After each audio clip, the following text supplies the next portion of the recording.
Hello, Dr. Florin Mobo. Welcome to the conference. Yes, ma'am. Good afternoon here in the Philippines. Good afternoon. How are you? Fine. We just experienced a super typhoon here in the Philippines. Okay. Oh, hello, Brian Albite. Welcome to the conference. Hello. Thank you. Thank you. How are you?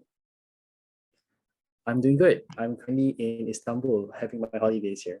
Okay. You are in Istanbul right now. Yes, I am. Okay. So now let's get started with the introduction. Dr. Florin, would you like to introduce yourself? Yes. Good afternoon, morning around the globe. I'm Dr. Froilan D. Mobos from the Philippine Merchant Marine Academy. Thank you. Hello, Dry, would you like to introduce yourself? Okay. Hi. Hello, everyone. My name is Daryl Albright Douglas John, and I'm from Malaysia. I'm an English lecturer in Beton Vocational College, where we teach vocational students English. There. Yeah. Thank you. Thank you for your introduction. Hello, Dan. How are you? Hello, good morning. Good morning from morning. Lisbon. Good morning, everybody. Smile. It's a new week. It's a new starter, and thank you very much. I'm very glad to be with you in this wonderful morning. Thank you. Thank I'm you. from the Bucharest Academy of Economic Studies, and also in maximum 3-4 minutes, you'll have also my colleague, Cristina State, assistant professor. I'm a professor at the Faculty of Management from this, the biggest university in economics in Romania. Okay. Thank you. Thank you, Dan, for your lovely introduction. Excuse me, I didn't heard. I'm saying thank you for your lovely introduction. Are you able to hear us? Just a second. Please, can we repeat? I'm saying thank you for the introduction. Thank you. Thank you. Thank you.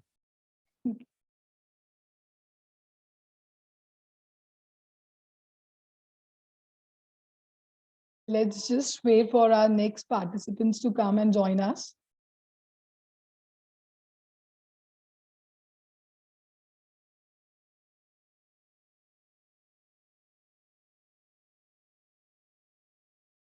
So would you like to say something, Dan? How's the weather there? The weather here is great. It's sunny, but it's quite cold because it's autumn over here. Yeah. At night it's around 11 degrees Celsius, and in the morning it's around 17, 18. So it's just fine. Yeah. So you're enjoying in Istanbul? Yes, I'm enjoying in Istanbul. It's really great over here. Okay. So would you like to tell something about Istanbul? The food is great, the weather is great, and there's a lot of beautiful monuments over here. We have Hagia Sophia. We also have all the beautiful mosques and also beautiful monuments. Yesterday, I just went to what do you call that? I just went to a river cruise to cruise around the European side and to the Asian side. So it's wonderful. Wow, wow, wow. That's really lovely. Thank you. So Dan, would you like to add something? Would you like to, we would like to know how's the weather there? Hello, Dan, are you able to listen?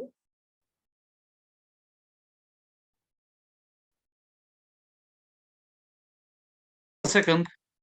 You call me? Yes. Are you able Do you want to speak something about Lisbon? Yes. Or about sure. Bucharest? Or both? Yes, yes, sure. We would love to do that. Okay, usually if we come with the weather, that means we would like to change the subject, but now in Lisbon is a wonderful city. It's the capital of the digital nomads in the world, as you said. It's absolutely full of tourists. It's incredible. Wow. You can see maximum each 60 seconds a plane which are coming to the airport of Lisbon. A lot of people who like the life, especially the nightlife. Mm. So they have no problems. They have only solutions to find the restaurants and to drink a lot. Oh, I was really surprised. Usually, you can hear in your back something asking you hashish, cocaine. It's surprising, and I don't know this word, so I can't answer. But I'm very happy, really very happy to be away with you. Concerning Bucharest, today at exactly in 2 hours 30 at 10 a.m. in Bucharest, we will start the new academic year. okay, okay. For instance, I'm happy that I'm here. The day after tomorrow, I will be happy to be away in my university, Mhm. which is one of the greatest university of Romania. In economic fields, it's the first, and it's well ranked. It's between 400 and 500 in places in the world by a Okay. Chinese classmen. So More or less, it's that is. thank you. Thank you, Dan, for the information. Thank you for the information. Yes, my pleasure, and you are very welcome. Yeah, thank you. And Dr. Florence, would you like to say something about your country, the weather? Honestly, our weather is not really good right now because we suffer from a super typhoon just Okay. yesterday and until today. So I think the typhoon is now leaving our country, and then part of that, uh, there are some devastated areas here in the Philippines, and then I think we are in the process of in the recovery stage, and also. Some of the offices here right now is we have an admin leave. So maybe 2 to 3 days from now maybe that will be at least. We pray for the safety for all the people over there. Thank you, Drain. Hi, Christina. Welcome to the conference. Hello, thank you very much. It's nice to be here with you. Thank you. Same here. How are you? I'm great, thank you. Just want to compliment you. You are looking very beautiful. Oh, thank you. I'm trying. It's really in the morning. You are very beautiful. You too. Thank you. Thank you, Christina. Would you like to introduce yourself? Oh, sure, why not? So I'm Cristina State, from Associate Professor in the Bucharest University of Economic Studies. Yeah, and I'm just happy to be part of this conference as last year also. Oh, thank you. Thank you so much, Christina. Thank you too. Hello, Padai. Are you able to listen us? Hello, Padai. Can you hear us?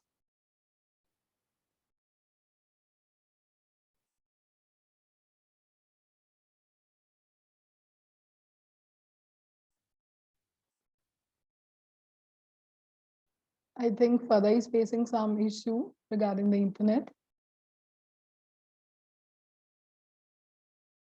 Okay, now let's just start with the conference, and thank you everyone for coming here. It is wonderful to see all of you. Now just allow me a moment to share the screen.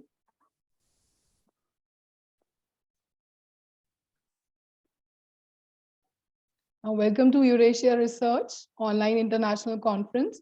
And today is 26 September 2022, and the time is 6:30 a.m. Greenwich Mean Time. Now, our today's participants are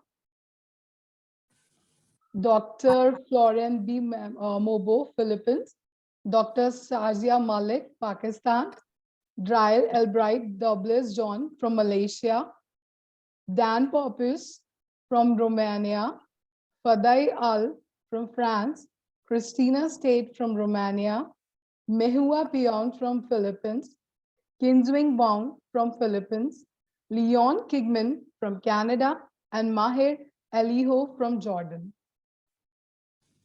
And today we have participations and participants from 8 countries around the world, that are Philippines, Malaysia, India, Canada, Romania, France, Jordan, and Pakistan. We are broadcasting this conference on Facebook Live on multiple pages of Eurasia Research. The link of the live sessions are shared in the chat box. Now, let's just allow me a moment to introduce Eurasia Research to you in a nutshell.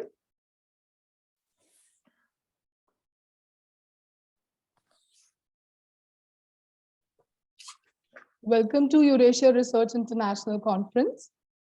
And introduction is that with over more than 1 million satisfied members and associates spread across the globe, Eurasia Research is a scholarly association who have been working for nearly a decade.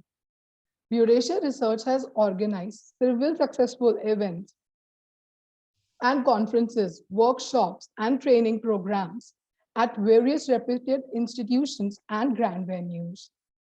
Eurasia have been tirelessly working for research world and have not stopped their endeavor even during the COVID era, and have presented research community with online platform, which was safe and convenient method to continue their passions. Now, we are an international community of researchers, practitioners, students, and educationists who aim to bring together worldwide researchers and professionals, encourage intellectual development, and to create opportunities for networking and collaborations. These objectives are achieved through academic networking, meeting, conference, workshops, projects, research publications, academic awards, and scholarships. We provide scholarship to deserving candidates who promote students and research scholars to participate in the international conference. Young Research Scholarship is provided in the form of full registration fee, where we have vast experience of publication papers for more than 7 years. Our associate journal published original papers, reviewer paper, conceptual framework, analytical and humanistical models, case studies, empirical research, technical note, and book reviews. We cater to more than 30 plus teams in the area of teaching and education, and have registered ISSN and are following renowned indexings like Google Scholar, Crosscheck, Authenticate, Crossref, the Keeper Registry, Scrib, Portico, Road, that is Directory of Open Access Scholarly Resources, OAI, PMH registered data provider, PKP index. We will be soon applying for Scopus 2. We have a wide network of 100 plus internationally acclaimed keynotes across the globe who have shared their knowledge and guidance with our participants with open hands. We have a large number of committee members and advisors who support us and guide us through their expert opinions and decision-making capabilities. We couldn't have thought of reaching there without them. We also encourage our participants to connect with more than 15K followers on a social media platform where they can share their research and interest. I request you to please join our Facebook group and be a part of the discussion of our researchers and academicians. We also have severe collaboration with universities, colleges, and institutes to better serve all interested and like-minded intellectuals. With great enthusiasm and pride, we would like to announce our latest project, which is the Terra Fellow Program in Education. The program offers an opportunity to learn the key concept and latest trend in the meeting industry from the academic stalwarts. We would like to share some of our past participants' experience with you. Thank you for your patience and valuable time. Now moving forward with the conference.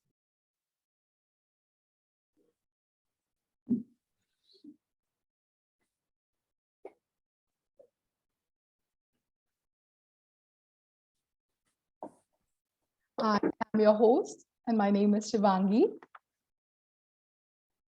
And now welcome our Terra President, Dr. Lynn Sally. She's in Dean of Graduate and Professional Studies, Leicester University, Newton, MA, United States. Now let's see what she wants to say.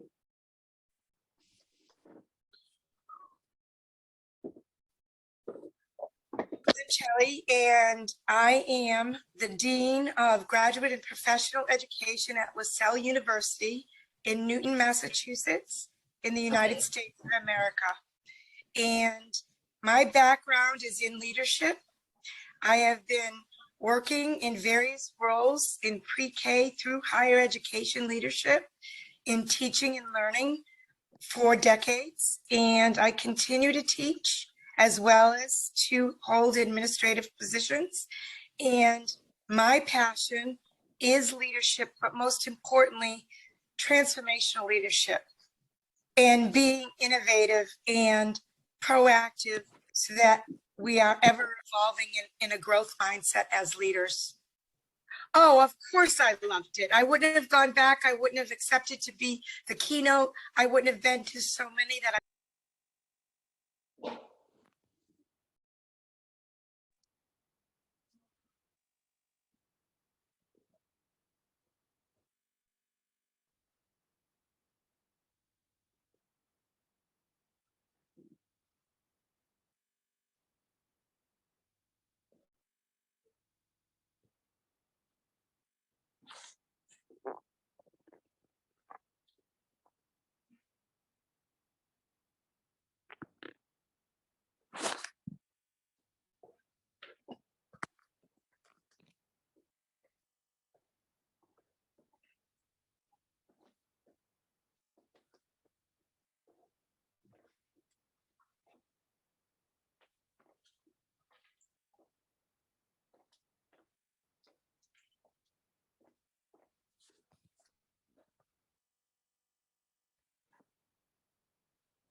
Hello, everyone.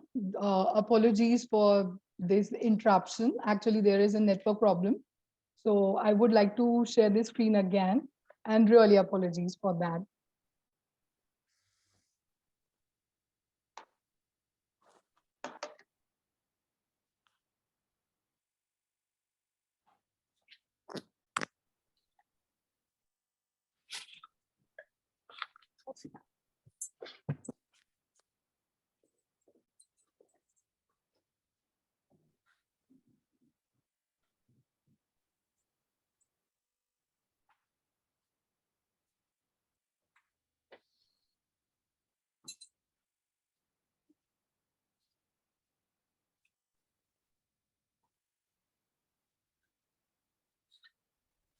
Hello, my name is Dr. Lynn Shelley, and I'm the Dean of Graduate and Professional Studies at LaSalle University in Newton, Massachusetts, United States of America. I'm proud to be coming to you and bringing you this video on behalf of Eurasia Research and Terra, Teaching and Education Research Association. I have been a privileged member of this association for many years.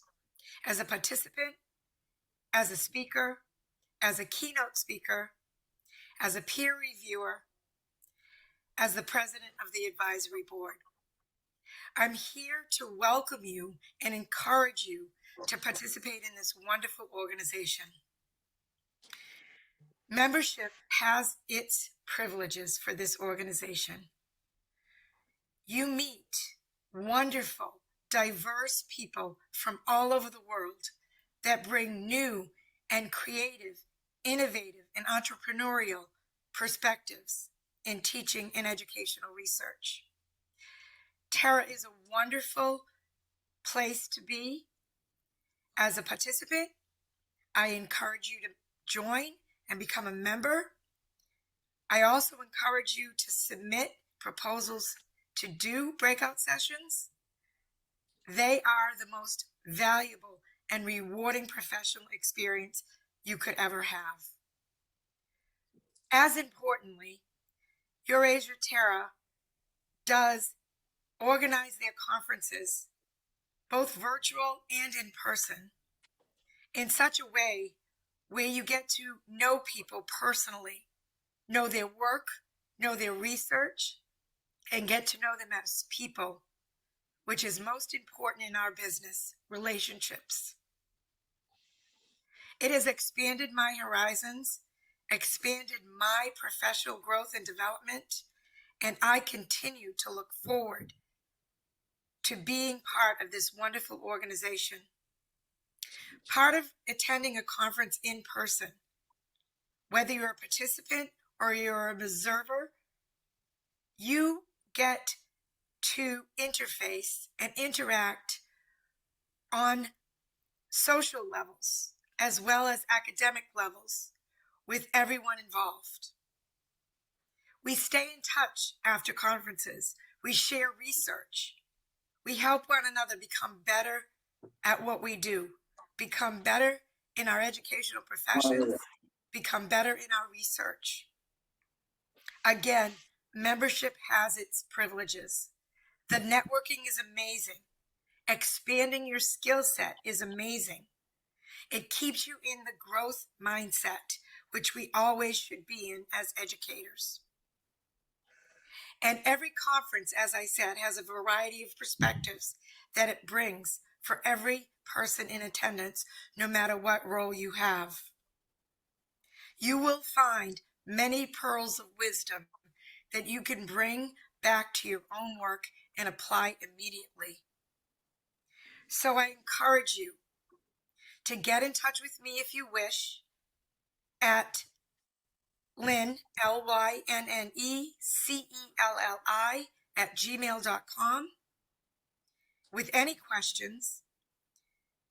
And I also encourage you to visit the website so that you may be able to see exactly not only the professional growth we have, but such fun we have with the relationship building. I look forward to seeing you at another conference and a new conference, and hopefully meeting you personally and professionally.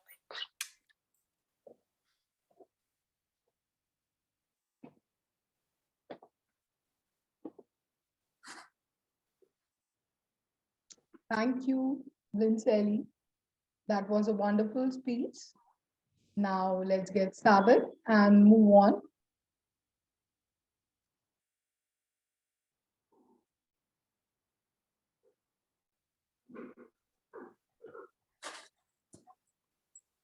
Now, our next eminent speaker is Dr. Patama Sutwadan, Assistant Professor, Bangkok University, Thailand.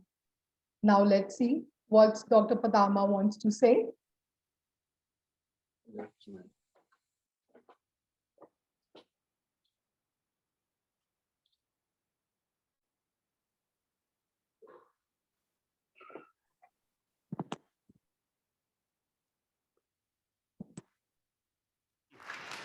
I would like now to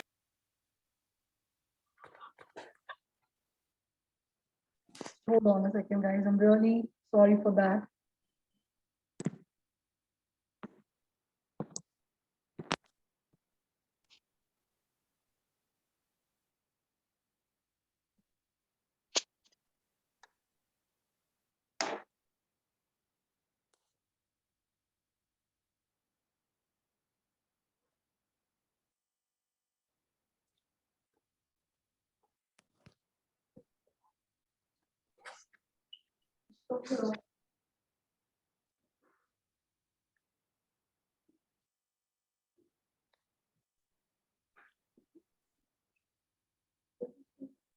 My name is Assistant Professor Dr. Pathama Satapvedin from Bangkok, Thailand. My name is Assistant Professor Dr. Pathama Satapvedin from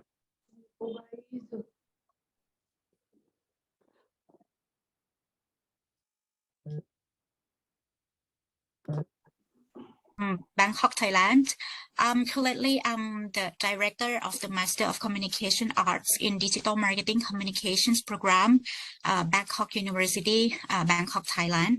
I also Assistant Professor Dr. Pathama Satapvedin from Bangkok, Thailand. Currently, I'm the director of the Master of Communication Arts in Digital Marketing Communications program, Bangkok University, Bangkok, Thailand. I also the full-time lecturer for the Department of Public Relations, School of Communication Arts, Bangkok University, Bangkok, Thailand as well. As I told you previously, that my background is not actually about like the education things, but my background is about the media communications and also public relations. I received my bachelor's degree in public relations from Chulalongkorn University, Bangkok, Thailand, and also I obtained like the scholarship. I received a scholarship from Bangkok University to pursue my master's degrees and also the doctorate degrees at the Leicester of University, the United Kingdom.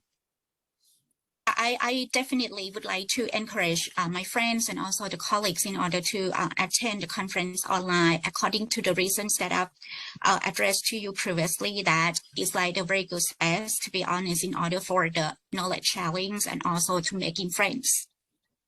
Receive like the emails from Dr. Charles that okay, I was invited to be like the keynote speakers, or even like the accepted to be like the presenters or things like that. I'm looking forward to to that event, to be honest, because that I said once again that the conference, attending the conference is such a very valuable space for all of us in order to learn from each other, in order to share the knowledge and also the understandings and also like the experience that they have got formally or informally.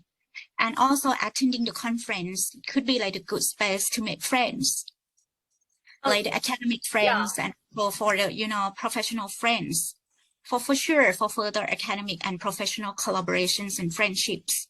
And I would like to leave, my intros today, maybe with this statement that I believe that you have heard this statement, and I really think that this is true, even using through like the platform of the conference. So I would say that the conference can be regarded as like the friendship beyond frontier. I'm really happy to to be a part of your conference all the times. And you know exactly what you want to achieve, that I said. And then you are, all the times that I have attended your conference, you did a very good job. You achieved it. And it's really, how to say, it's really fun place, lively place that I can get out of myself from my work and then attend your conference. A very, very good welcome from you, from the Eurasia Research, and also from other participants as well. So really appreciate that.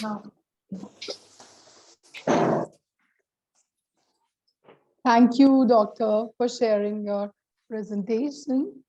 Now we would like to move on, and I would like to share my screen.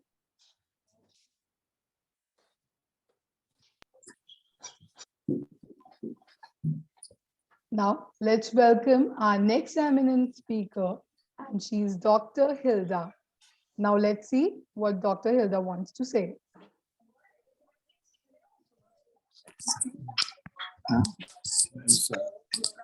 My name is Dr. Hilda Habakon Antioche.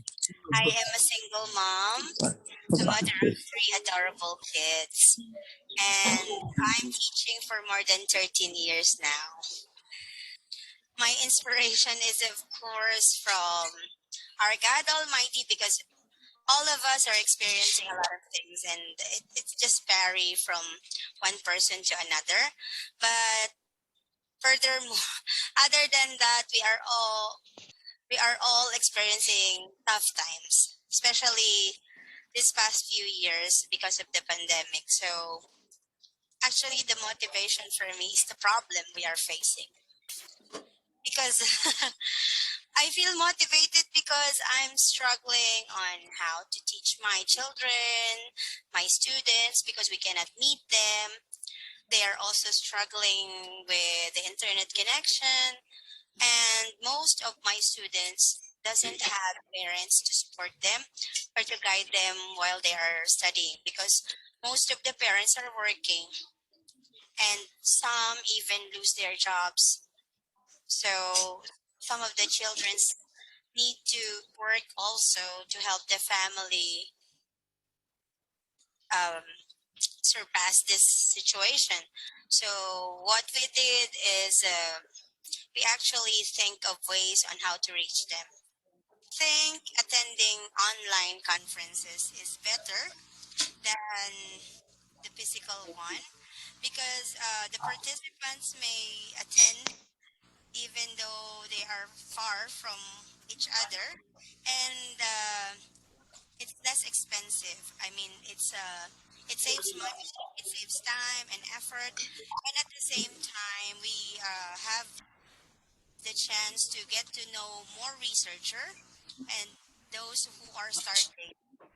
And it's a great privilege for a newbie, a new researcher like me, because if this is not online, I don't think I can join because of course, the financial aspect should be considered as well. And joining here is the best experience I had during my studies, and it is actually something very, what do you call that, eminent experience, because I get to learn about other researches and how others conduct their research, and I also learn from other participants as well. Conference. Actually, I am already encouraging most of my friends. Whenever they are asking me about conferences, I always suggest Eurasia. Thank you so much. I always tell them that they are very supportive. They're actually going to help you from start to finish, and they will not stop until you've published your work, until it's polished. Because of course, as a researcher, you are doing it, the flow of idea. I mean, you should write it all down before you consider other aspects. Because in writing, if you consider grammar while you are writing, you might be distracted. You might lost that idea you have in mind. So Eurasia helped me with that. They also helped me polishing my work, and they assisted me all the way until I finished. And during the presentation, they were very accommodating, and all the people here are really friendly. You won't feel you are outcast or you don't belong. You will always feel that you're one of them, even though you're new here or you don't have any experience. Because I joined here, I don't have any experience joining conference. I haven't experienced presenting my work. So it was my first time, but I didn't feel I'm a nobody. They made me feel like I'm someone really eminent, despite the fact that I haven't started speaking. So it's really a good experience, and I really, I really don't know what else to say to thank them, because they actually helped me to become a good speaker. Thank you, Doctor, for your lovely words. And now let's just move on.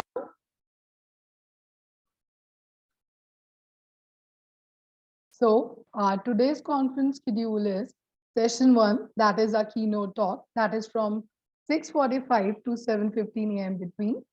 And then our second session is our team activity and our photo session. And then our third session is a technical talk. And I request each and every one of you to please rename your Zoom account with your full name in English. This will help us to record your presence. You may ask your questions related to the presentation in the chat session while the presentations are going on.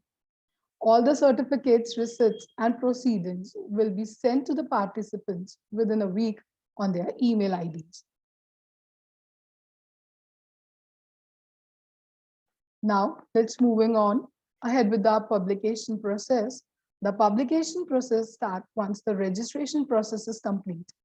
The author needs to send their paper, consent form, and reviewer details on the email ID, that is convener@eurasiaresearch.info. The review reports will be sent to the author once the review process is over. The final stage of publication starts after receiving the revised paper from the authors. Please note that the publication process takes around 50 days after the conference date if all the editorial guidelines are followed within the given deadlines. Now, let's welcome our first keynote speaker, Dr. Fräulein de Mobo. He is an Assistant Director, Department of Research and Development, Philippine Merchant Marine Academy, and his topic is Research Culture Amidst the Pandemic. He is a graduate of Doctor in Public Administration from the Ardenta City University class of 2016 and a graduate of second doctorate degree, PhD in Development Education at the Central Luzon State University, Neuva Ecija, Philippines, class 2022. After obtaining his doctorate degree, he was promoted and designated to the position of Assistant Director, Extension Coordinator, and Associate Professor Second of all the Departments of Research Development and Extension in Philippine Marine Academy, that is PPMA. And this gave him an opportunity to work with different international research institutions such as Regional Director and PhD Lecturer in Cell Academy, Malaysia, Lecturer in the Graduate School, Columban College, Olongapo City, and at President Ramon Magsaysay State University, Zimbabwe. He was also appointed as the editor-in-chief in the International Journal of Multidisciplinary Applied Business and Education Research, Malang, Indonesia. As a researcher by heart, he is an external peer reviewer in various international journals and has been invited as keynote resource speaker in various international conferences abroad and international universities around the globe. In 2019, he was awarded as an outstanding element in the Graduate School of Ardenta City University, Pangasinan, and was a multi-awarded international researcher and global readers from 2020 and at present. Recently, he was appointed as the Ambassador at Large Country Ambassador and Director for the International Human Rights Movement Philippines under the umbrella of the United Nations. At present, he was appointed as a technical research evaluator by the Department of Science and Technology and was able to publish 60 research articles with 38 citizens in ResearchGate and 33 citizens in Google Scholar Index, in Google Scholar, EBSCO, DOAI, ISI, Crossref, Web of Science, SINTA, and CHED, Addicted Journal. He also published 12 international books in Europe, Indonesia, and India. Now, let's move on and see what Dr. Flan wants to say.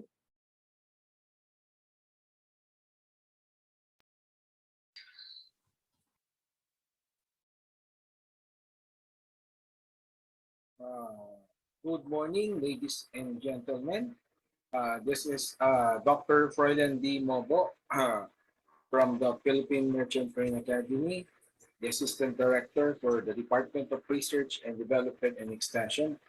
At the same time, also the Editor-in-Chief of the International Journal of Multidisciplinary Applied Business and Education. Uh, so my task for today is to deliver about the multidisciplinary research culture amidst the pandemic.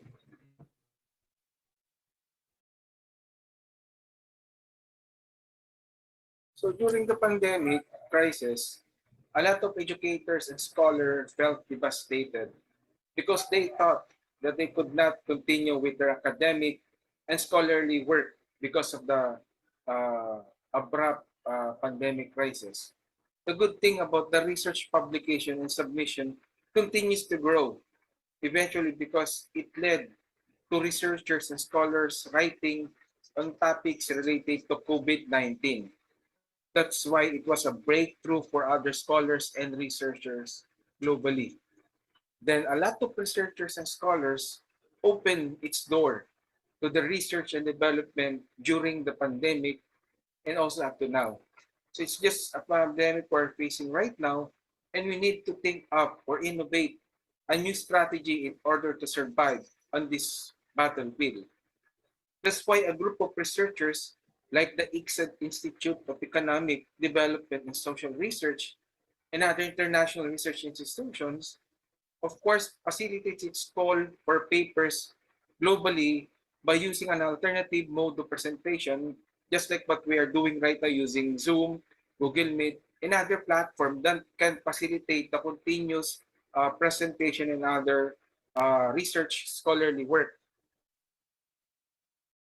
So also journal publications waive the article processing charges just to give to those scholars or writers who are greatly affected by this devastated situation. So the adoption of this new research culture through the use of technology-based platform such as ResearchGate, Google Scholar, and Mendeley encourages scholars and writers to persevere in their efforts to produce a good quality publishable paper that is globally readable and can be cited as many times as the researchers have read it, just like what I'm doing since the pandemic started. I published already 71 papers up to present, and it has gained 42 citations in ResearchGate and 34 citations in Google Scholar in a matter of 2 years. So, which means that is a good numbers or figures or statistics in the research culture amidst the pandemic. So every research conference are also being offered free. That's why as a researcher by heart, I will have I will continue to promote and introduce new research methods in the field of academics, research and development, such as qualitative, quantitative, and mixed method research. This is to design locally or globally, which is needed uh, in this time of pandemic. So there is a big opportunity in research and development, of course, not only in this time of pandemic. So to stay at home and do collaborative research that can be cited and publishable in reputable journal, which is indexed in direct open access journals, which is the DuWatch, the Scopus, and the Web of Science, and other high impact factor indexing databases, which is part of the peer-reviewed reputable journal. So the pandemic has not only affected the publication, but the readership trend as well. In the multidisciplinary journal, we can see a steady increase in COVID-19 related articles compared to other diseases. So trending from between 2020 up to present, a lot of publications related to COVID-19 was published. For example, it was also indexed in Thomson Reuters, Scopus journals, and also in the Web of Science indexing database. So which means that is a good figure that most of the researchers have done throughout the whole pandemic period. And of course, a study also found that the publications examining the relationship between the COVID-19 and also the education, which is focused on online education and teacher education, while countries that contributed the most in the publications on this issue were, of course, the USA, the United Kingdom, Canada, and Spain, which really grows many statistics as far as that.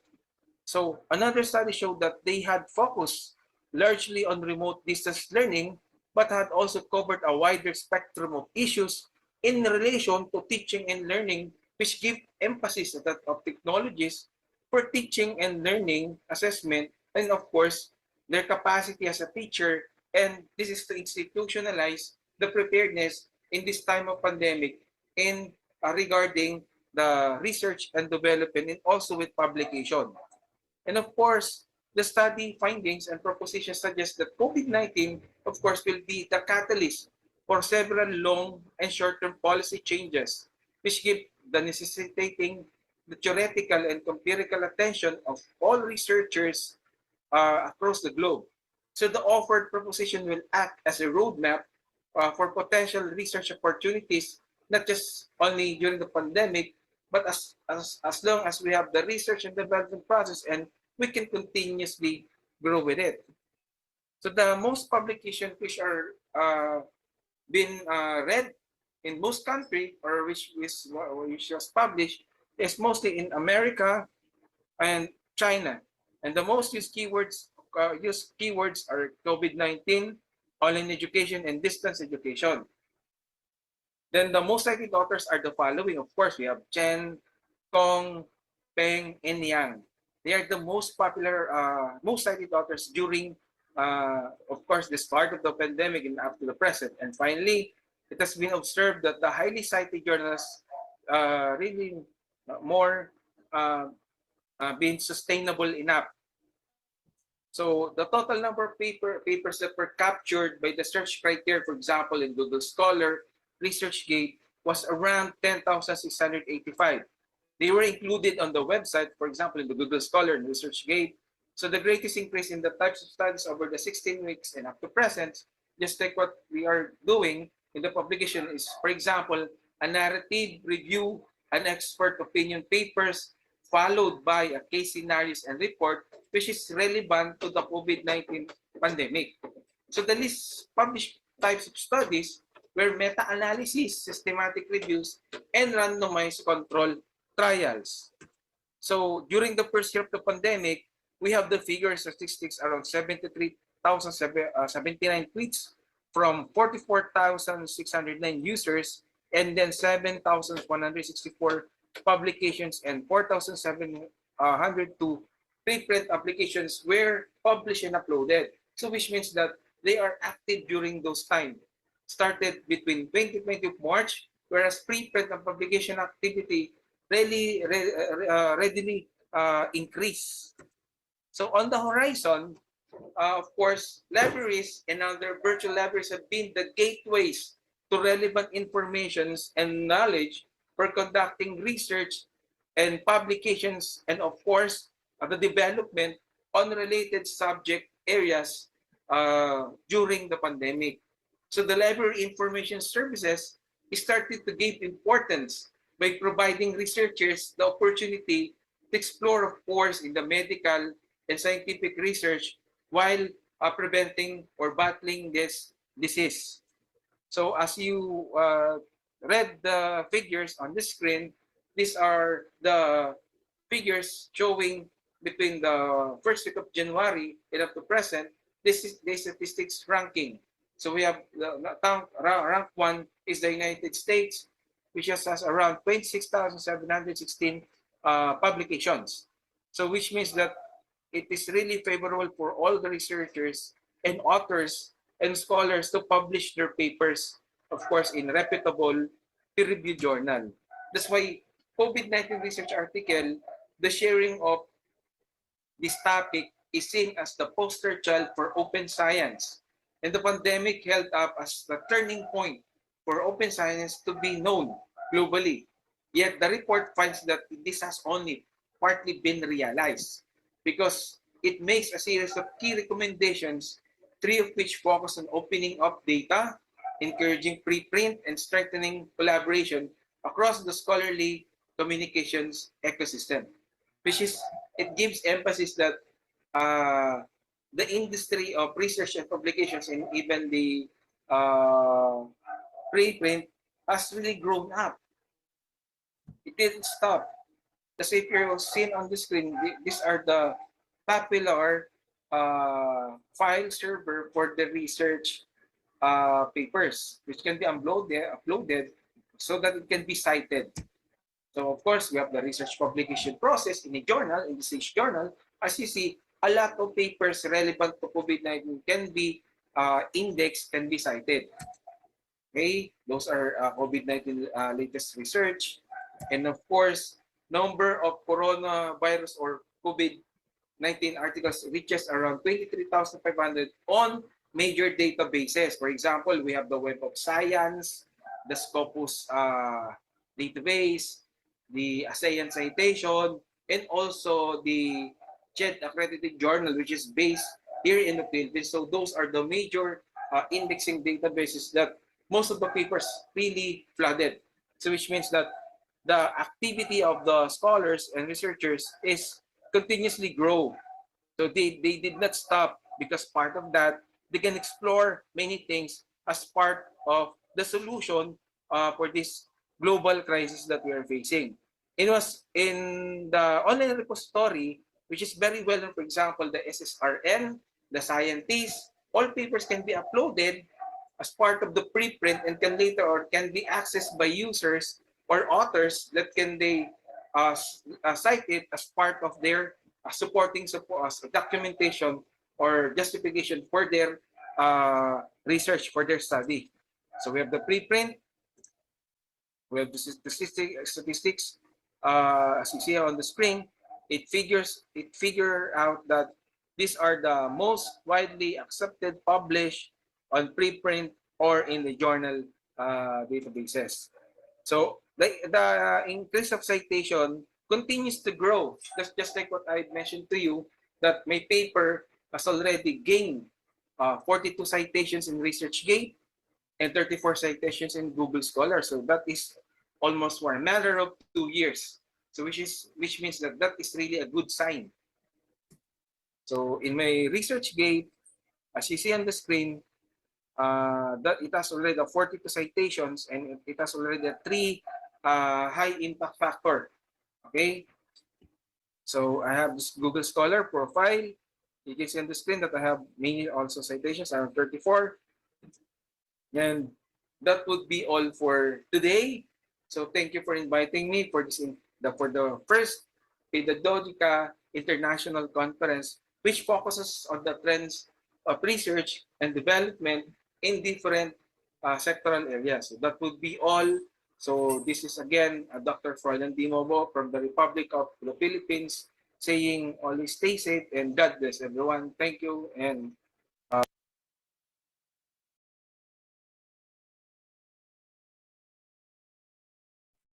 Thank you, Dr. Florin Mobo. That was a wonderful presentation. Sir, would you like to add something? I think that's all. Thank you. Thank you. That was a lovely presentation. Now, let's move on with the conference.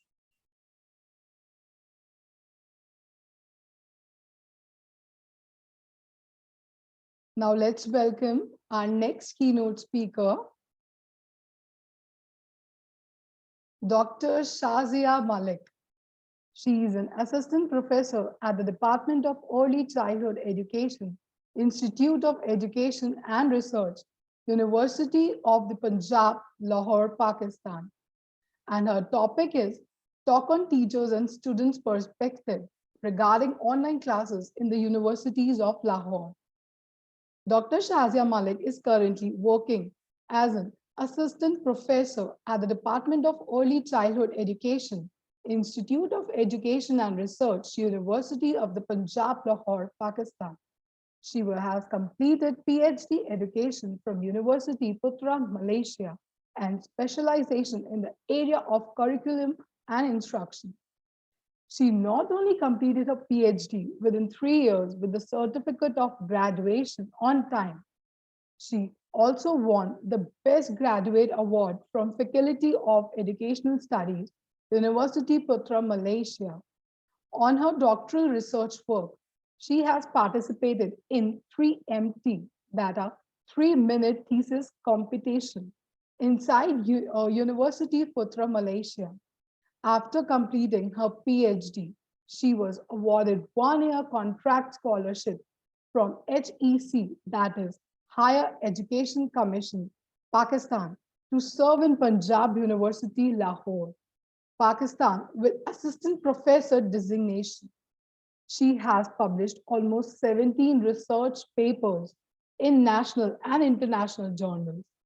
She has presented almost 12 research papers at national and international conferences, including the states of Iraq, Turkey, Malaysia, and Pakistan. On the basis of their research work, Higher Education Commission Pakistan has awarded her the title of PhD approved supervisor in Pakistan. She is teaching in the field of education to master, MPhil, and professional degree scholars with their coursework and research work. And just want to inform you that Dr. Shazia, due to some personal work, she is not able to be here with us. So now let's just move on with the conference.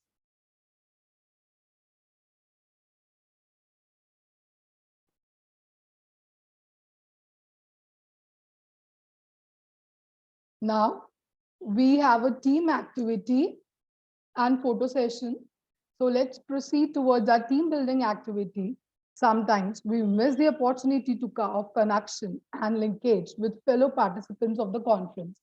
This team activity is to encourage interaction among all the participants. One by one, we'll share the reviews and solutions on the topic of discussion, and also we'll be conducting a photo session during the same. So today's topic of discussion is how false news can be spread.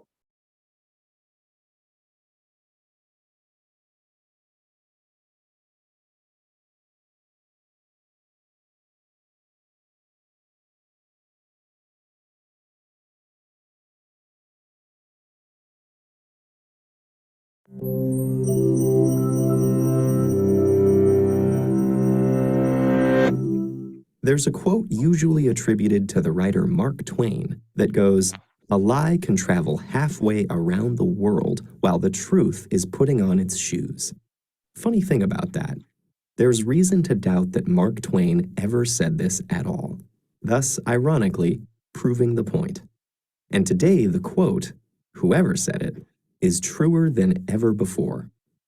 In previous decades, most media with global reach consisted of several major newspapers and networks which had the resources to gather information directly. Outlets like Reuters and the Associated Press that aggregate or re-report stories were relatively rare compared to today. The speed with which information spreads now has created the ideal conditions for a phenomenon known as circular reporting. This is when publication A publishes misinformation, publication B reprints it, and publication A then cites B as the source for the information. It's also considered a form of circular reporting when multiple publications report on the same initial piece of false information, which then appears to another author as having been verified by multiple sources. For instance, the 1998 publication of a single pseudoscientific paper arguing that routine vaccination of children causes autism inspired an entire anti-vaccination movement, despite the fact that the original paper has repeatedly been discredited by the scientific community. Deliberately unvaccinated children are now contracting contagious diseases that had been virtually eradicated in the United States, with some infections proving fatal. In a slightly less dire example, satirical articles that are formatted to resemble real ones can also be picked up by outlets not in on the joke. For example, a joke article in the reputable British Medical Journal entitled Energy Expenditure in Adolescents Playing New Generation Computer Games has been referenced in serious science publications over 400 times. User-generated content such as wikis are also a common contributor to circular reporting. As more writers come to rely on such pages for quick information, an unverified fact in a wiki page can make its way into a published article that may later be added as a citation for the very same wiki information, making it much harder to debunk. Recent advances in communication technology have had immeasurable benefits in breaking down the barriers between information and people. But our desire for quick answers may overpower the desire to be certain of their validity.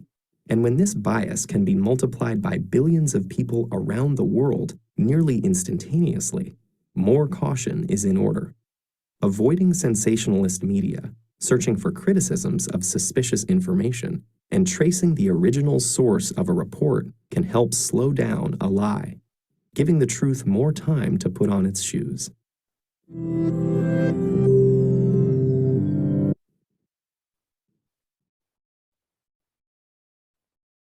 So that's our today's team activity. I request everyone to just put on some light on that, or if you have any points for that, please carry on with that.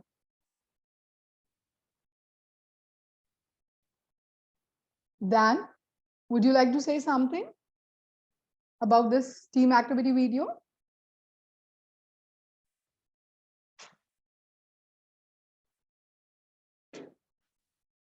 No, thanks for instant. Okay. Okay. Christina, would you like to add something? Well, I think it has been said by the video, the most important aspects. Indeed, false news spread very quickly around the world because we live in a globalized world, and also the news, the fake news are flowing very fast with the help of internet. So yeah, because we all have access to the internet, there the informations and the news cannot be verified very easily. So if we don't give a good research on what the informations, the real informations are, then we can be easily manipulated, let's say. So yeah, it happens nowadays more and more often for the bad news and fake news to spread around the world, which is kind of sad, of course, because it influences our work, our life, and so on. Okay, thank you. Thank you, Christina. Thank you too. Drive, would you like to add something? Yeah. May I tell? Yes, Dan. I think you can go first. No, Yeah, Dan. after you, please. After you. All right, all right. So basically, I agree with what Christina said as well, and also the video just now. Whereas right now, we have a lot of fast information that we cannot vet or we cannot verify it very fast. So it's very sad because this small news can trigger into big news, and also it can actually create a huge phenomena that actually create a huge sensation in news, such as just now vaccination. We also have experienced it in COVID-19 pandemic, where a lot of people refuses to take the vaccination also because in Malaysia especially, when they hear about news that vaccination for human body.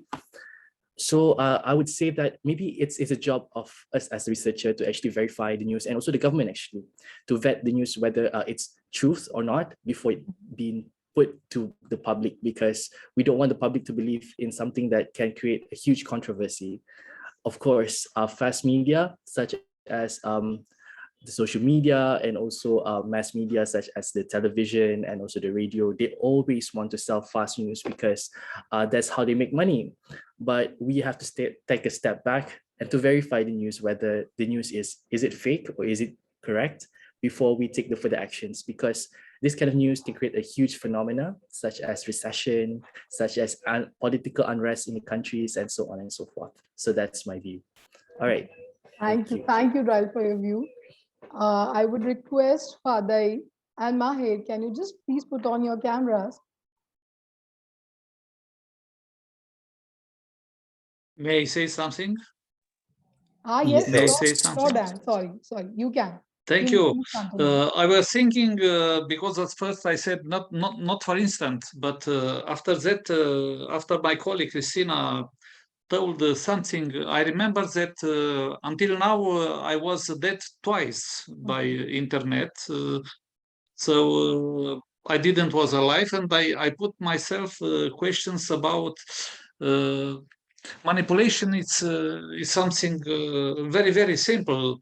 I'm convinced that usually we are thinking about appearance and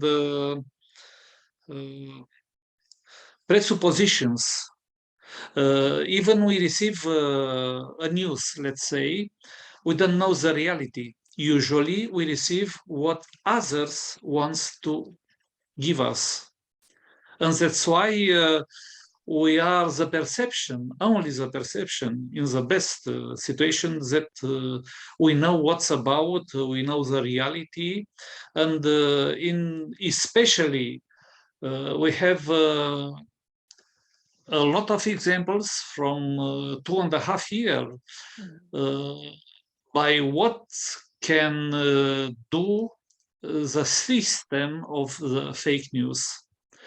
So we must be more reservated and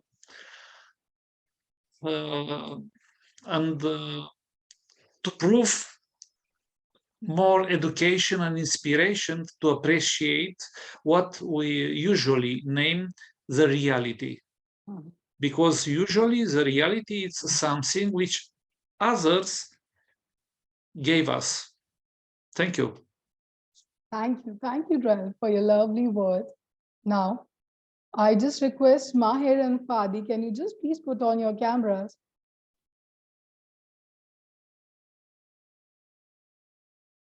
Mahir and Fadi. Hello. Hi, Hello. hi, Fadi. Hi. Hi. Do you hear me?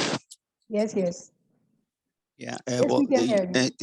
the internet connection is not really good in here, so I just prefer to talk if it's possible. Give a comment. Yes, sure, you can. Please.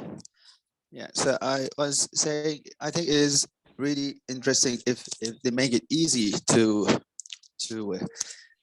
take out contributions when they are wrong, and also practical to publish. It should also become easy to take out publications when they have mistakes or any kind of misuse. So I think we should, I would say the academics more aspects like that, make it very easy to take out wrong publications or any problem they have. Hello. Did you hear me? Yes, I think there is an internet problem, Fadai. We can't hear you properly. So did you hear the whole comment or not? Yes, we have heard your comment. Okay, thank you. Thank you, Fadai. Mahir, would you like to add something? Do you like to share some light on the video?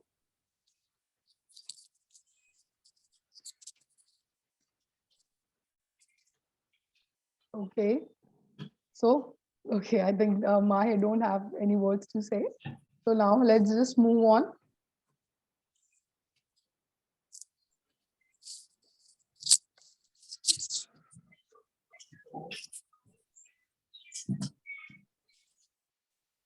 So now let's just welcome our listeners, Leon Kigman, Fadai, and Mahir. Now, For today's conference, our first presenter is Ryan Albright Douglas John, Department of English Language, Bentong Vocational College, Sarawak, Malaysia. And his today's topic is the use of 360 spectacle video in learning during pandemic. You may also read his abstract.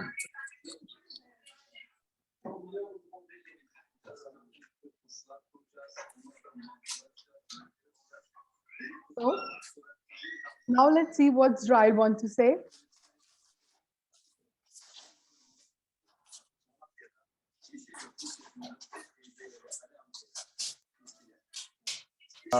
Good day.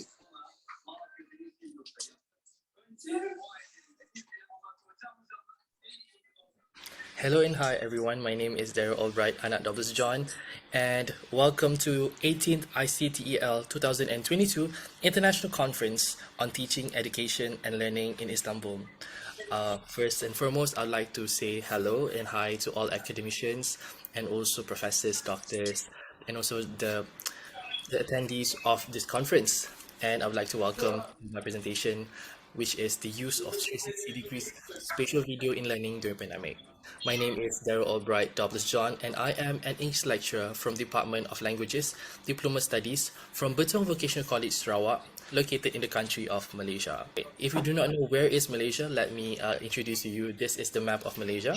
As you can see, we are located at Southeast Asia, and Malaysia is divided into two. Firstly is we call it Peninsula Malaysia, where we have Kuala Lumpur, we have all the other big cities, and we also have Kepulauan Borneo, or the Borneo Island, where we have Sarawak and also Sabah, and also we have our neighboring countries such as Indonesia and also Brunei. Let's just zoom in a bit. So this is where our college is humbly located at Betong Vocational College, Sarawak. So we have 8 vocational programs. Namely, as you can see in front of you, we have automotive program, we have welding technology, industrial machining, construction and building electrical technology, culinary arts, accountancy, and computer sciences. All right. So we are accepting students from the age of 16 to 19, and they are exit our college, they will be awarded the certificate of diploma in vocational. Our college is located at semi-rural area, which is around 3 to 4 hours away from nearest main cities, and we are connected via water and also via road. Let's move on to our research. So I would like to apologize if you can't see some of the slides. I'll try to amend things as I move forward. So as you can see in front of you, research objectives and questions. So here we satisfy a few research objectives and questions. We have RO1 and RO2, and RQ1 and RQ2. So let's move on to RO1, which is our research objective. First, RO1 is to investigate the impact on 360 degrees spatial video in speaking English through the performance in speaking. Second RO, or the second research objective, is to investigate the impact of 360 spatial video in the perception of English as a second language learner in vocational college in speaking English. So what is our research questions? Firstly, we have, what is the impact of 360 degrees spatial video in speaking English to the performance of speaking? And also, what is the impact, ladies and gentlemen, of 360 spatial video in the perception on ESL language students in speaking English? Alright, in order for us to know more, let's move on to the next slide. Alright, so the statement of problem. So why do we want to conduct this such research at the first place? So in Malaysia, ladies and gentlemen, we are lacking of authentic English language environment due to the interference on L1. Ladies and gentlemen, what is L1? L1 is their mother tongue, such as in Malaysia, we have multiple mother tongues, such as Malays. They will have Malay language, such as Ibans. We also have our native language, which is Iban language, and at the video, we have our own Bidar language. According to Mohta et al. In 2015, as the participants were outside the classroom, they did not communicate English. So this is reflected in our college as well. We only have limited contact hours in English, so they only practice English in the classroom, but once they step out the classroom, they do not speak English. So that is a problem because, as we know it, English is language that needs practice. You have to practice every day, and if you do not practice it every day, so your English proficiency will be low. And second, as you know it, ladies and gentlemen, pandemic has resulted in a rapid evolution of education from physical classroom to virtual classroom, where students must learn online. But in this situation of COVID-19 pandemic, it reveals the drawbacks and limitations as they are accustomed to the conventional way of teaching. This is from the researcher in 2021. So as you can see here, ladies and gentlemen, we are not ready for the pandemic. So we need to find ways for us to maybe find ways to make our education more effective. And what is the way? So this is why virtual reality can come in, because limited ways for us to how to say, go to other places, and limited ways for us to collaborate, such as if we want to go to Big Ben, we can't go travel overseas because of the pandemic. If we want to go to somewhere to experience such aurora, we also could not experience that because of COVID-19 pandemic. So how we want to experience that? We would like to introduce virtual reality. And lastly, there is also a lack of research on using 360 spatial video in education field, especially impacting the teaching and learning of English. Ladies and gentlemen, as you know it, virtual reality has been in our midst since the longest of times, but we are lacking on seeing virtual reality used in our classroom, whereas it has been used in industries such as aviation, such as property, and so on and so forth. So why not use virtual reality in our classrooms? So in our research, we would like to show you how we want to use it and how effective it is in our normal setting in the classroom. As you can see in front of you, what is conventional video and what is 360 degrees spatial video? As you can see, this is the normal conventional video, which is one-dimensional or one-directional, and it has restrictive field of view. That means we only can watch, we can only look at it in front, and we can't look at it at sideways, or we can't turn around to look at other things around us. So that is a bit problematic for us. And second, it is a traditional way of consumption. Like we look at our phones, we can only look at one direction in our phones. But with today's technology, we can also produce what we call as omnidimensional or directional video, where we have a wide field of view, and it can provide highly immersive experience and interactive way of learning. When we have our phones in front of you, ladies and gentlemen, we have our phones, we can look around and we can see all the videos from different angles. And also we have the virtual reality device, which is Oculus Quest or third-party HMD. They can also use the virtual reality devices, and they can look around for them to maneuver, or they can look, if they look up, they will see a different kind of experience. They look left, they will see a different kind of experience, and so on and so forth. This is why conventional video is relevant, but the best one for this research is 360 spatial videos. This is has been found by this scholar. This is just a theory by Paul Milgram in 1994, where is the next move for virtual reality or reality virtuality continuum. As you can see, we have experienced real environment. We also have experienced augmented reality, augmented virtuality, and right now we are at virtual reality. And ladies and gentlemen, as we progress more in the future, we can see extended reality beginning to happen. So in order for us to progress in the world of media, why not introduce virtual reality? Let's move on to our methodology or our research. Okay, so in order for us to conduct this, I've conduct this research. I've conducted it in action research, where we have 3 cycles of intervention for 3 weeks, and the students that we have chosen is 4 students, whereas 2 male and 2 female with low proficiency in English. So this is the action research cycle. As you can see on the first part 1, initial observation, the researcher will observe on the overview of the whole thing, his way of teaching, and also once the observation is already being conducted, so he or the researcher will conduct the action research cycle, where it's divided into 3: cycle 1, cycle 2, cycle 3. In cycle 1, we will use mobile phone. So this we will test it with mobile phones, and also the video that we use is Wonders of the World Pyramid of Giza.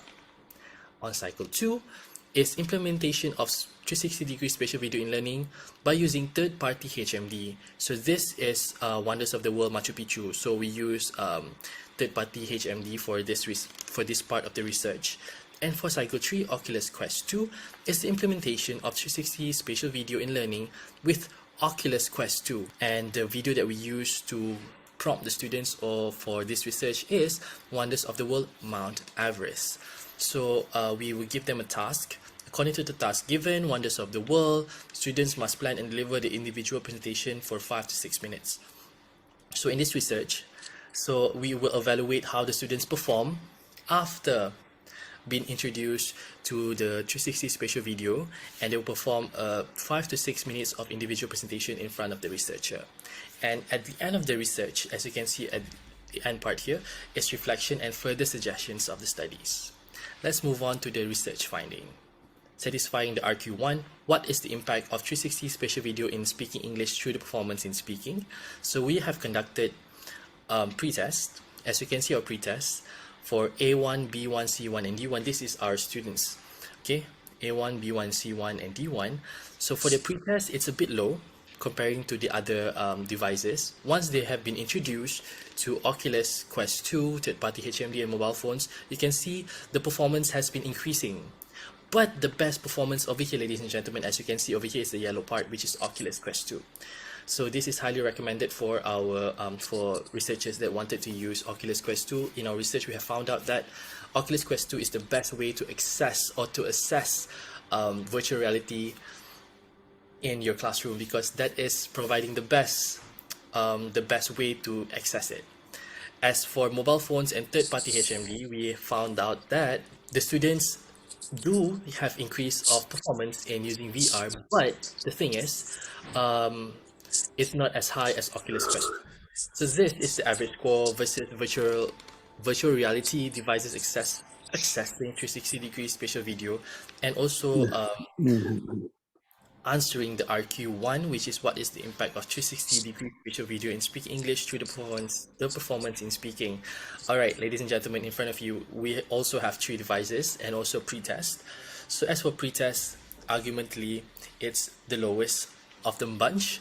And for the speaking performance, as you can see, Oculus Quest 2, students has been exposed to Oculus Quest 2 has the highest performance of average score compared to the mobile phones and third-party HMD. Alright, so why? Let me discuss in the later part of the research. Okay, this is to satisfy RQ2. What is the impact of 360-degree spatial video in the perception on ESL vocational students in speaking English? So Oculus Quest 2, ladies and gentlemen, provides the best experience in accessing 360-degree spatial video, as it provides a comprehensive audio-visual experience in comparison to mobile phones and third-party HMD.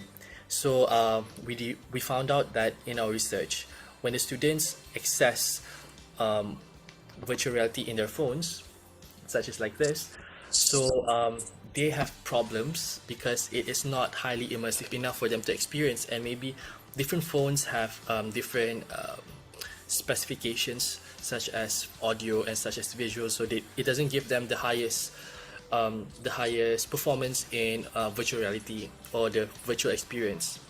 And as for third-party HMD, it's rather shaky, and also they have mobility problems because they become very dizzy after several points, but we do not experience that in Oculus Quest 2. Hence, Oculus Quest 2 provides a comfortable user experience to the students, as they did not experience, like I said before, locomotion problems, and they were able to use it for a longer period of time. According to the semi-structured interview, their experience of 360-degree spatial videos has inspired them and motivated them to explore more English contents through virtual reality, and believe that English teachers should explore the use of VR in their classroom to teach English, as it opens possibilities, ladies and gentlemen, to much more entertaining yet impactful content, thus increasing the performance and interest in the English language. As you can see in front of you, there are several realms of virtual reality or immersive experience. We have non-immersive virtual reality experience and highly immersive experience. So as you can see, mobile phones, it does not give you the the highest immersive experience as compared to Oculus Quest 2, which the ones that I put you at the end there, because it provides highly immersive experience as the user.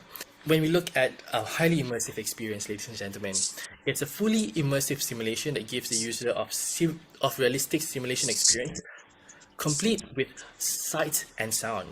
To experience and interact with fully virtual reality, the user needs to have proper VR glasses or head-mounted display HMD. As you can see, the student in front of you, they are using the third-party HMD for the first picture, and the last one is Oculus Quest 2. The suggestions for future research is as follows. Firstly, researchers should find ways to develop authentic localized contents in terms of VR so the students may relate to it better as compared to native speakers. Next is more studies should be conducted in exploring the usage of 360 usage of Oculus Quest 2 in the classroom, as Oculus Quest 2 is the most ideal choice as of 2022, and interactive and non-interactive contents. So VR is divided into two, which is interactive contents and non-interactive contents. So non-interactive contents is like the 360-degree spatial video, where they can't interact with the video. They can only look left, right, up, and down. But for interactive contents, is such as games, such as simulations, when they actually they can interact with the simulations within the metaverse. So, yes, further studies should be conducted to enhance the students' performance in speaking and other skills required in this 21st century, ladies and gentlemen, relevant to the development of Industrial Revolution 4.0, or as we know it, IR 4.0. All right, ladies and gentlemen, this marks the end of my presentation. Thank you for listening, and I hope by my research and hearing the research conducted by other researchers, it can actually inspires a lot of other scholars out there to search for better ways for us to teach and to teach our students so that they can be better generations in the future. With that, thank you. And in Malaysia, we would like to say terima kasih. Hello, my name is Dr. Celli, and I'm the Dean of Graduate and Professional Studies at LaSalle University in Newton, Massachusetts, United States.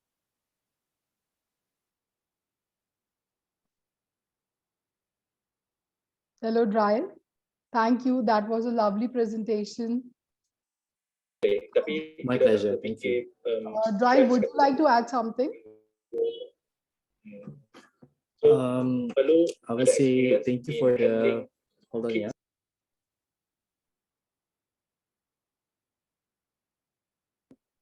All right. Thank you for the opportunity given for me by Eurasia Research. And yeah, it's something new over here in Malaysia, where we incorporate virtual reality in our education. And I hope to see more from the other side on their research, and we're happy to be learning more from all of you. Thank you very much. Thank you, Drive. If anyone have any suggestions regarding this, if you have any queries, you can just please put it on our chat box. Okay, now let's just move on.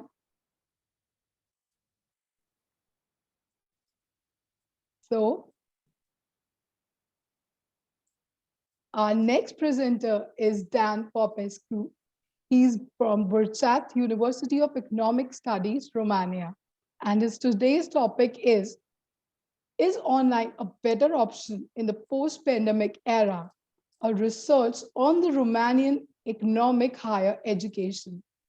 You may also read his abstract.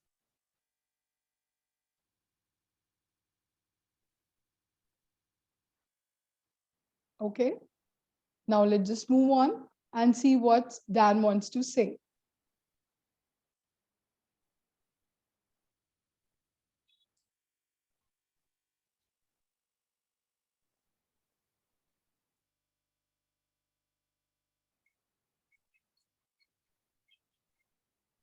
Hi, I'm Dan Popescu, professor at the Bucharest University of Economic Studies, and with my PhD student, Genoveva Lupedia da Costa, we prepare our work paper titled "Is Online a Better Option in the Post-Pandemic Era? A Research on the Romanian Economic Higher Education."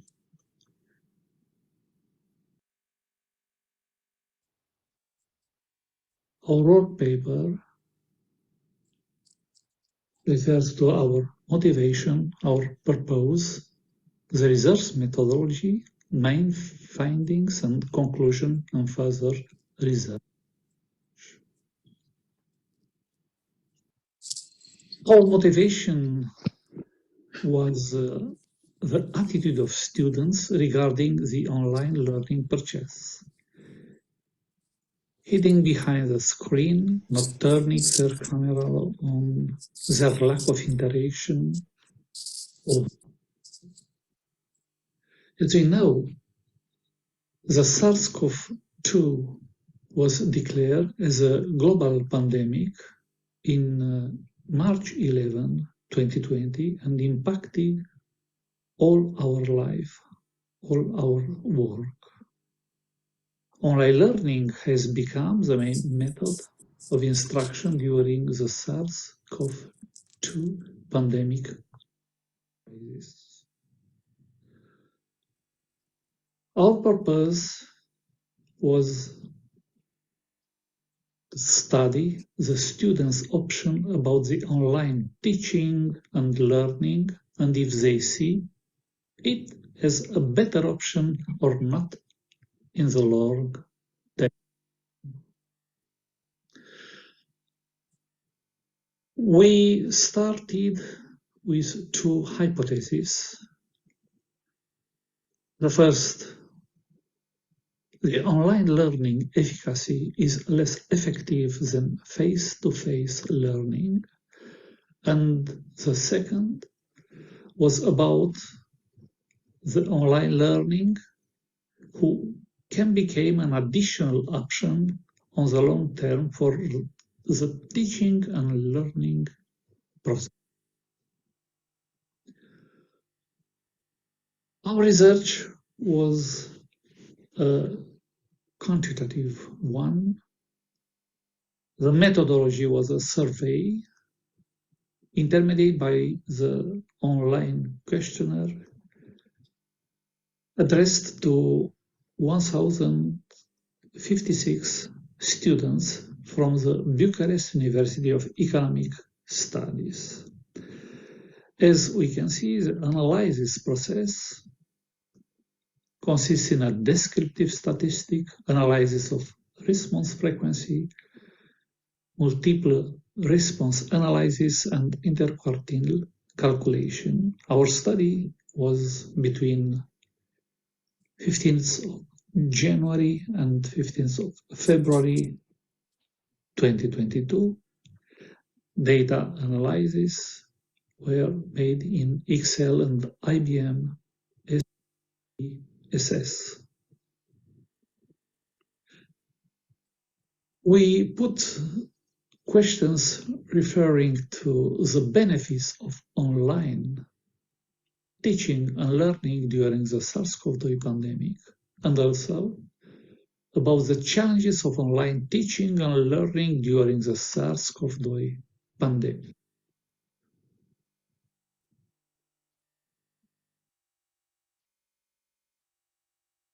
Our study proved that the first hypothesis was confirmed.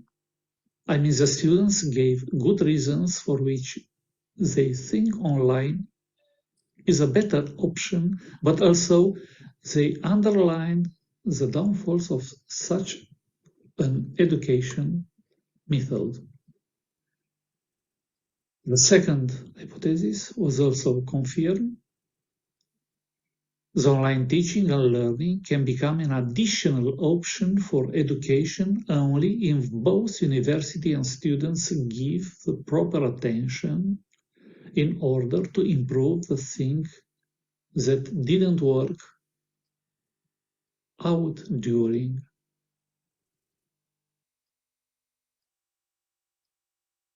Its conclusions.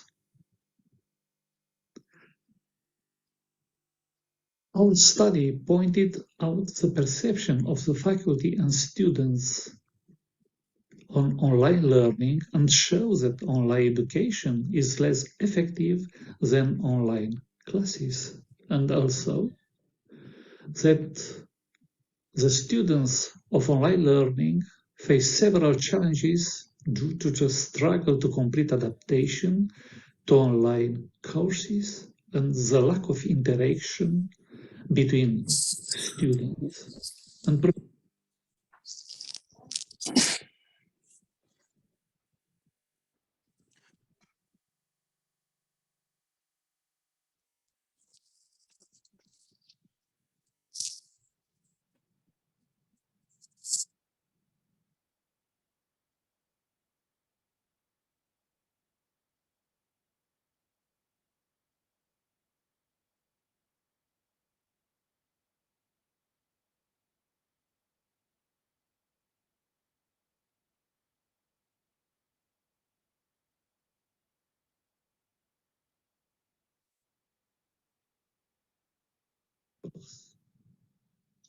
regarding some recommendations for the economic domain,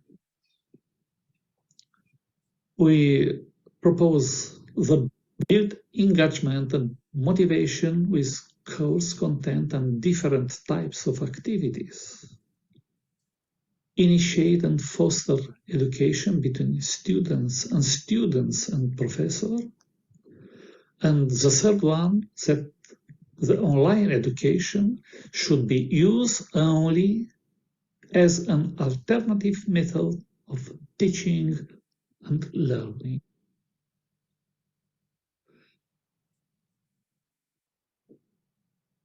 For the future, we propose to extend our research to the professors' option about the online teaching and learning process. One limitation of our work was that the survey was addressed only to one university in our country in the economic field. We have also to study the results in other 7 universities in towns of our country. Let me congratulate the organization of this 19th International Conference on Teaching and Learning, and thank you very much for your kind attention.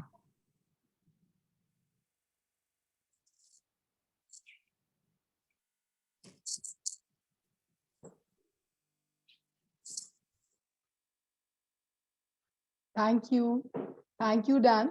That was a wonderful presentation. That was really lovely. Dan, would you like to add something to your presentation? No, I'm expecting for questions. Okay. So anyone, you have any questions related to the Dan presentation?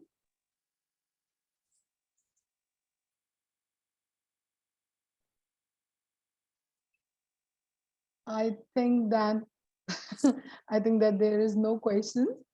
If anybody has questions, you may please ask. Fadai, would you like to say something?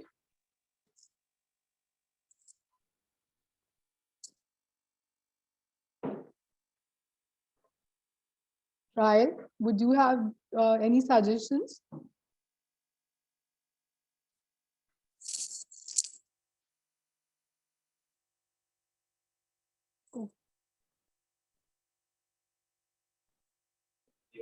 So far, no. I think everything is great.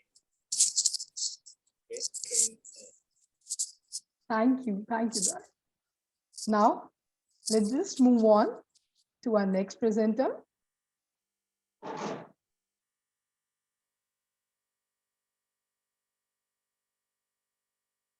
So our next presenter is Christina State.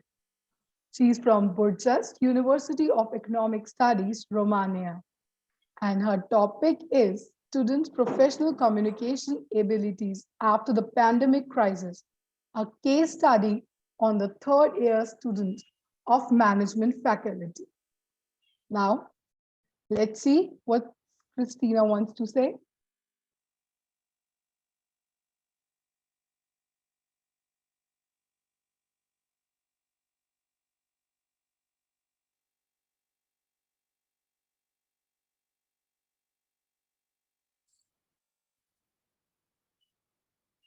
Hello, I'm Cristina State from the Bucharest University of Economic Studies, and together with my colleague Alin Statie, we've done a research regarding the students' professional communication abilities after the pandemic crisis. A case study on the third-year students of management faculty from our institution.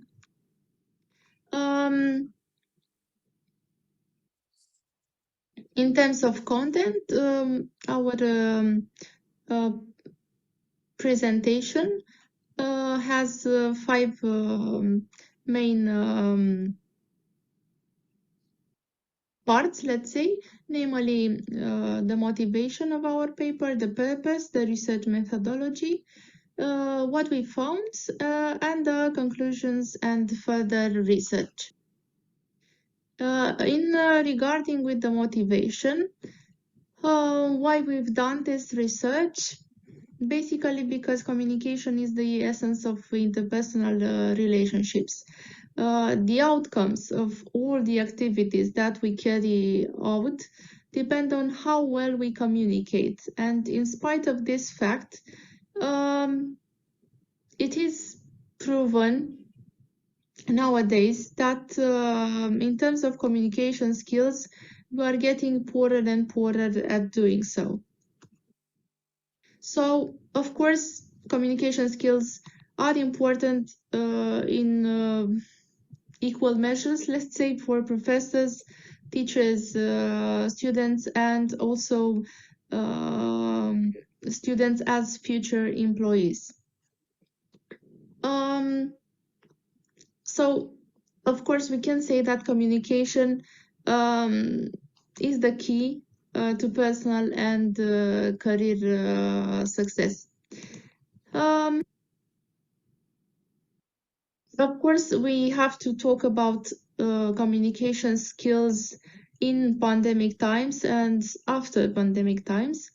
My personal experience related with this past 2 years was not the greatest, as in terms of interacting with my students in the subject I teach, and that is business communication and negotiation, because I was working with third-year students, and they kind of had a different type of interacting, and of course, being the third year, they kind of wanted to focus more on finishing their studies and not on gaining these communication skills, which are very important. So we wanted to find out more what is their opinion and what is more important for them in these pandemic times in terms of learning process. So what experts say is that unfortunately the proven level of communication skills of young university graduates is worryingly low. Although communication, as I've stated before, is far and away the most commonly mentioned skill, said when employers are asked about what they look for in employees, from our future graduates. So, in spite of this, unfortunately, also the transition to the online environment has not generally been a demonstration of good online pedagogy for many higher education institutions around the world. Maybe because it has taken us by surprise. Some of the institutions, some of the professors were not ready for this type of interaction. And of course, we can find many excuses, but the reality we cannot change.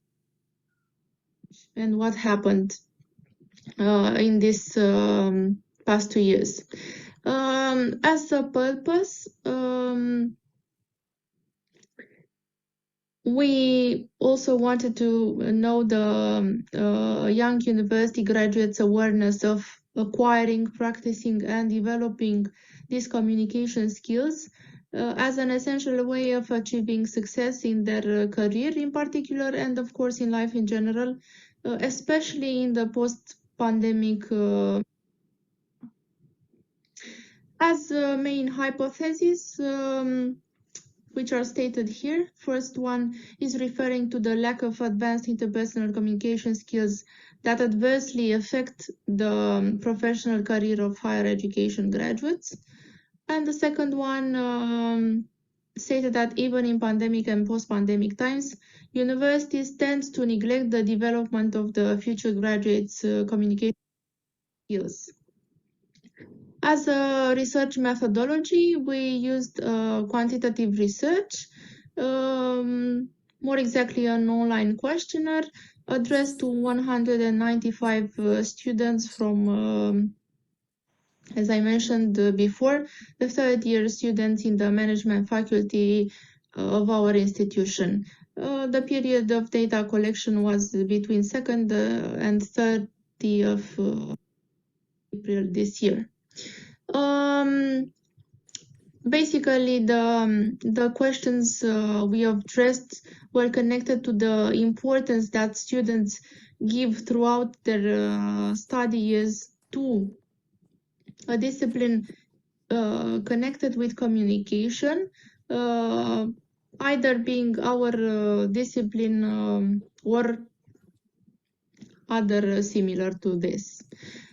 And also if they find useful the practical knowledge they acquired during the respective course and proven by their interpersonal communication skills in their workplace. If the case, if not,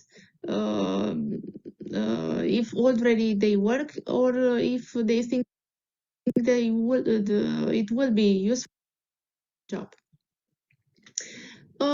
What we found out is that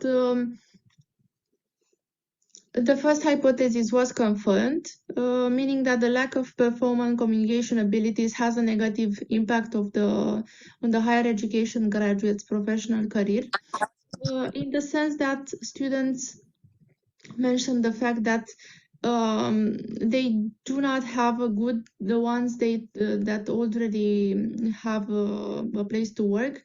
They do not have a good relationship, interpersonal relationships with employers, with colleagues from work, clients, depending on the area they work in. So they are not quite happy with their interpersonal skills.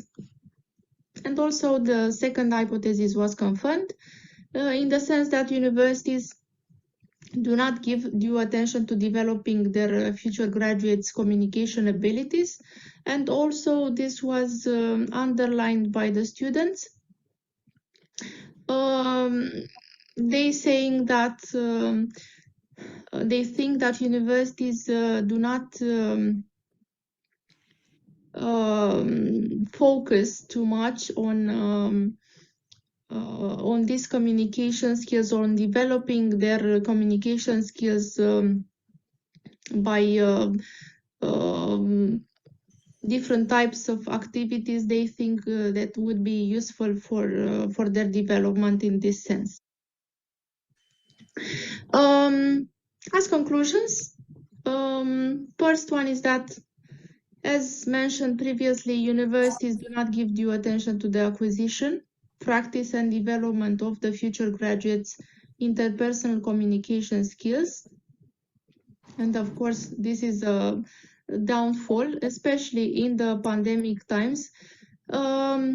Maybe because we were not ready for this, but the same thing happened before the pandemic and when we were in face-to-face interactions.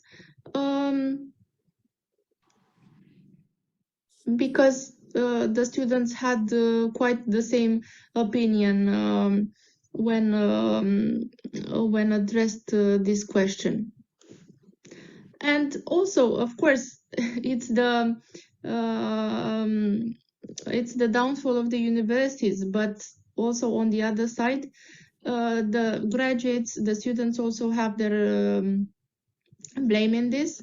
So in spite of their higher or lower interest, depending on the students in developing their business communication and negotiation skills, they do not have the level of expertise in the field which would ensure a part of their career success. So they should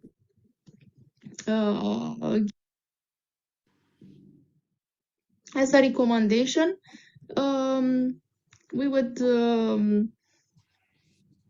ask for the university curriculum to be updated, and all the faculties in Romania should include a type of communication discipline, yeah, at least as an optional discipline. In terms of limitation, first of all, the addressability was rather restricted. As I mentioned, it was addressed only to the third year students of the management faculty. And the points of view expressed by the students was based not only on experience, but also on intuition. I mean, maybe they were not all the times very honest with themselves. As for the research, we want to expand the research at the national and international level by selecting a representative sample of minimum 1,000 graduates from all fields of activities, of course, using the traditional criteria. Thank you very much for your attention.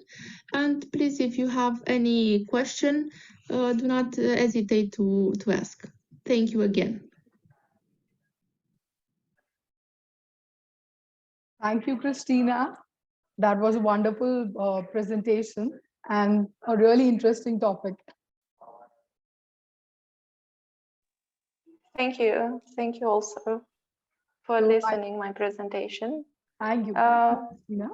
Yes. Allow me to add only the fact that as all our colleagues here present, they know, usually the online process of education was transformed in a sense of spiritualism. I mean, we saw a lot of rectangular black images only with the first and the last name of the, I suppose, students. And we ask everybody, for example, Daryl, are you there? Christina, are you there? Nobody answered, and it was a stupid situation that don't means online process of education. Even a lot of teachers like this system because they can do the learning process online from everywhere. Thank you. Thank you, Drive. Thank you, Dan. Thank you, Christina. If anybody has any question, you may please ask. Drive, would you like to say something? I think the research is very interesting, Christina, because it's also the same, whereas in Malaysia, we have experienced a problem in this one, in also COVID-19, where we have problems in terms of students' participation and whatnot due to internet connectivity as well. So the research that you did is also reflected same in Malaysia. So good job. Thank you. Thank you very much. Unfortunately, it is a research that reflects in many other countries. Indeed, as I've heard, which is kind of sad, but we have to prepare better because in the future we might have these ways of interacting. Yes. Thank you. Thank you, Dral. Thank you, Dan, for your comments. And thank you, Christina, for your presentation. Now, Leon, Fadai, and Mahir, if you have any questions, you can just please put it in on your chat box. Now, let's start.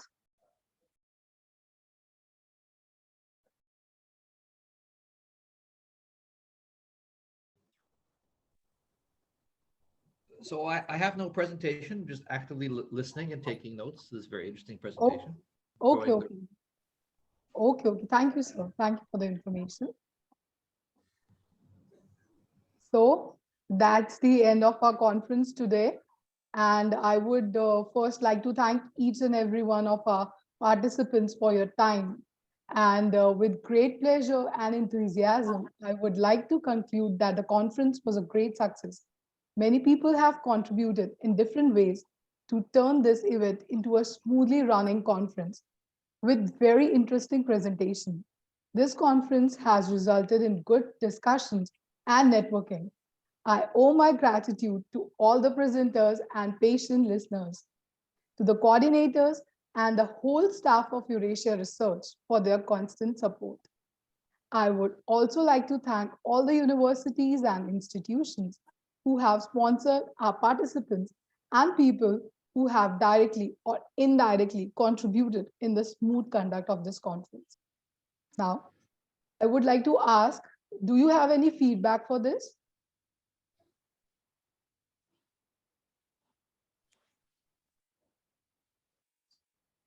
Drive, do you have any feedback for our conference? I think everything has been great, but since the COVID-19 restrictions, right, we couldn't have it offline, or we could make it face-to-face. It'll be great in the near future, or in the future, we can meet and we can discuss more on it. Yeah. Yes, yes. We hope for the best. Dan, would you like to say something?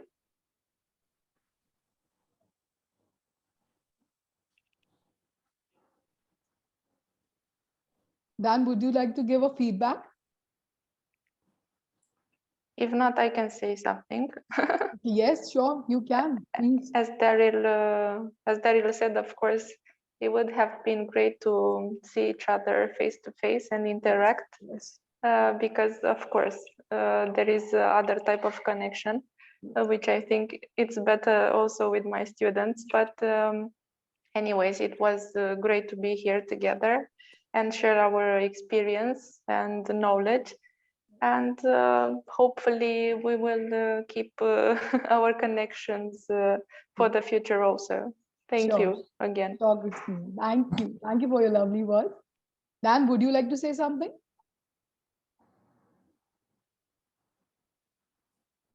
It's normal to say something. It's normal to thanks to all of you for this implication.